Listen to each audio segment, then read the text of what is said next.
को सूली असंभव, सूली लगी कैसे सकती है।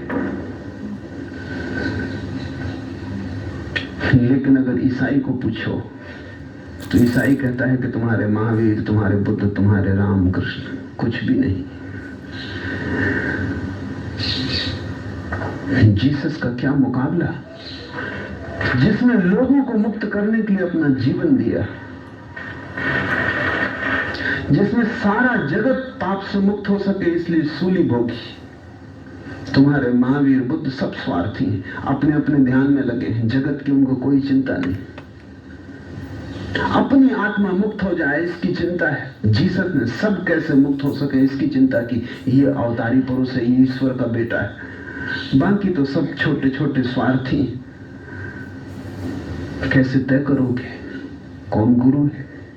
तय करने का कोई उपाय नहीं, तुम सिर्फ उपलब्ध होना।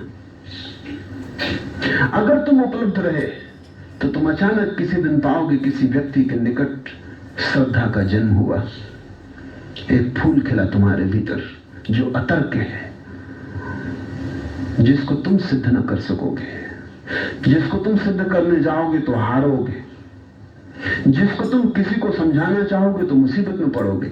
उसका कोई भी खंडन कर सकता है।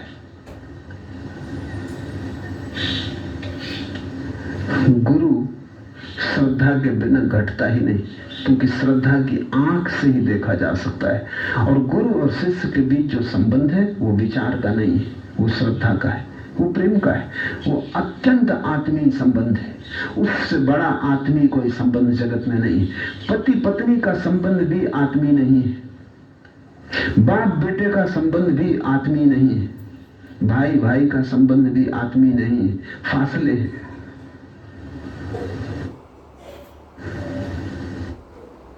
क्योंकि सारे संबंध शरीर के हैं। तुम्हारे पिता हैं, क्यों?